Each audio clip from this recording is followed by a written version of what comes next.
Hi, I'm Liz. Welcome. Today we're going to be using the image of rain to help us get rid of some of our tensions and stress and probably the buildup of quite a lot of emotions and thoughts, sensations, tensions, and it's been a while that we're all living through this, and it's normal to need a release. And so hopefully today it's giving you a bit of that space to do so. So to begin, why don't we start by focusing our attention for a few minutes or a few seconds, and I wanted to get you to look. There's a screen behind me, but maybe also to just focus your attention and try and just simply watch with your senses. So most likely just your sense of sight, to focus your attention, and if you have other things kind of going on, try and draw it back again to the simple view of rain. So if you could watch it together until it completely stops.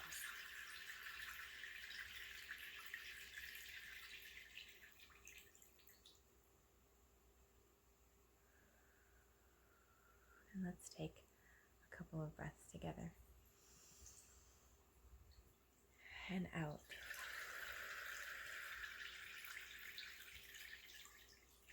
And in. And out. And one more. In. And out.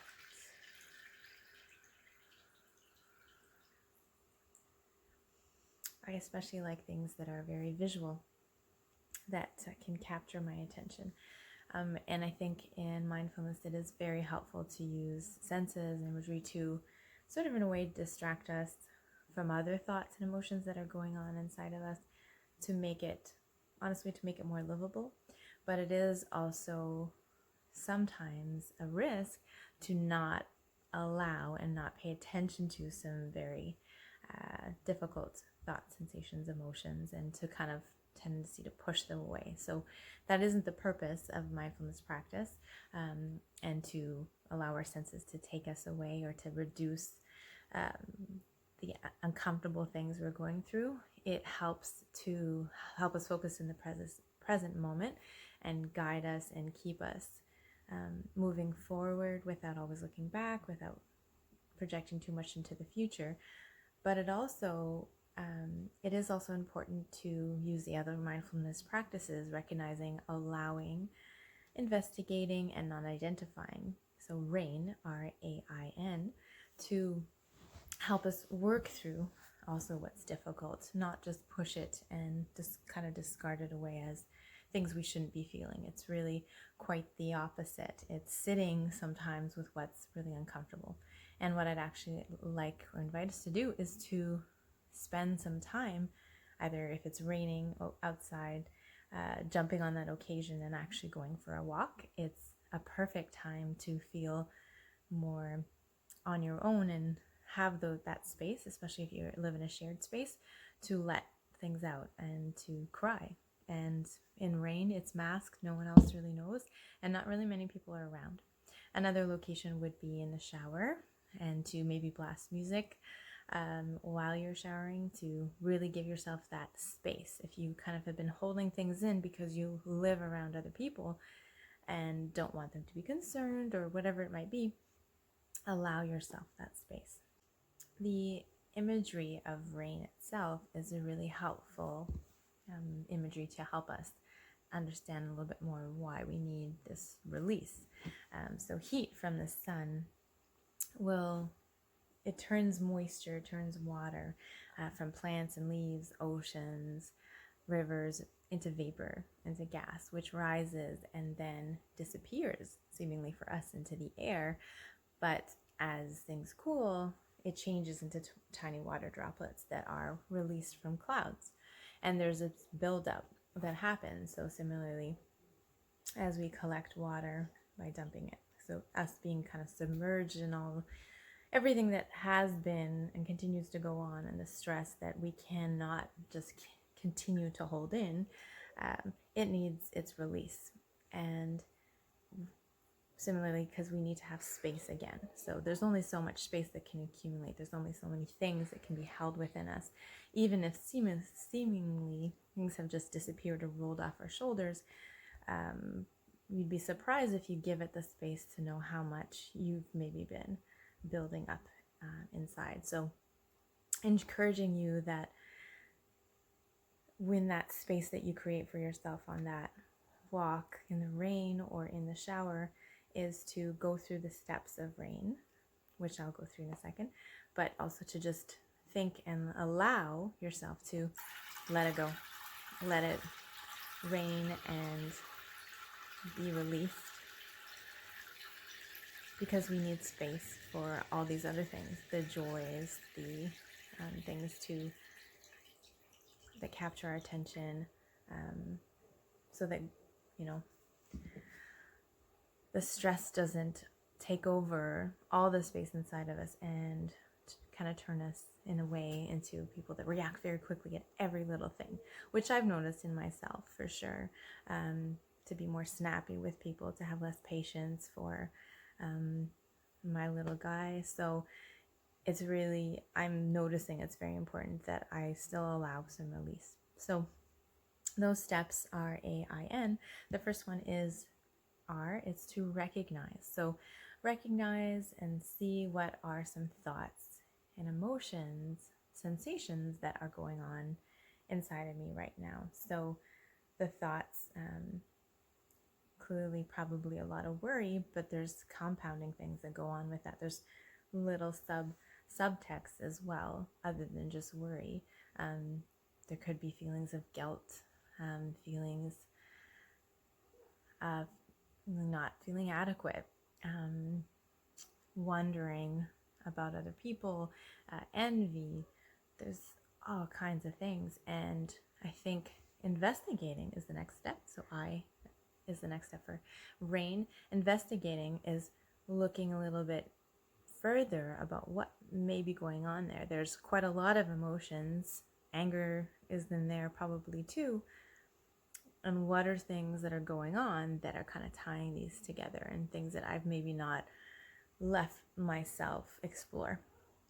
And investigating also could be in physical sensations. So if you're feeling kind of a tension or a pain somewhere, investigating also around that area, what might also be present alongside it. Sometimes it's seeing tied in some complexities that we didn't otherwise see.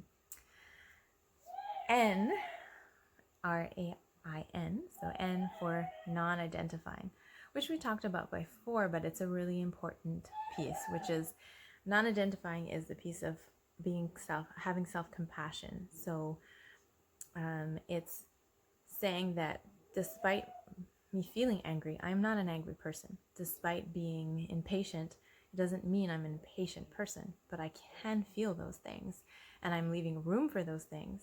So the cloud up in the sky that's accumulating all that rain is in the sky. It isn't the sky itself. It is a rain cloud that passes by. And the sky allows it to be there, and it allows it to pass, but it doesn't encompass it.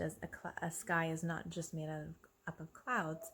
There's is a sun, even if we don't see it. In the nighttime, as things change, there's stars. There's all kinds of other things that comprise that the sky itself. That it isn't just the stormy rain cloud ever present, like with Eeyore and similarly Eeyore in Winnie the Pooh books.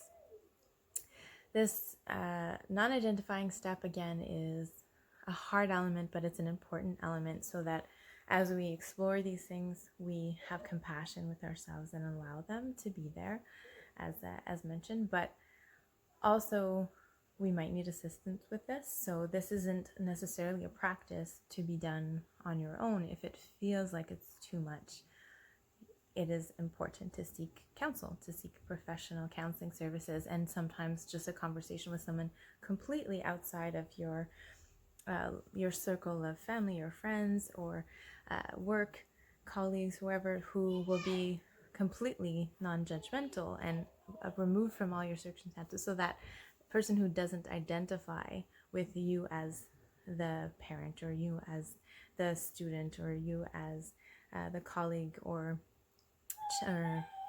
daughter, son, or so on. You're just seen as someone allowed to have everything. So everything that's mixed up and complicated and contradictory, professionals are really helpful to play that role. And this steps of rain can be maybe too complex to begin on your own, but maybe would be helpful with an assistance again from a professional. But nonetheless, it's important to share this as a process, and I've been able to with professional help, but also then afterwards on my own kind of go through these steps as I feel that accumulation and tension and that need for a release, and almost finding moments of joy in being in the rain, walking, or being in a bath or a shower, and allowing things to be released, tears to flow, in order to kind of restore a bit of a balance, or at least a space for other things again. So I hope this was helpful for you. I invite you again to go on that walk or that bath or shower, to really allow yourself to recognize, allow, investigate, and not identify, and go through the steps of the release that you might need. So let's again finish with taking a few breaths by watching the rain together. And breathing in and out.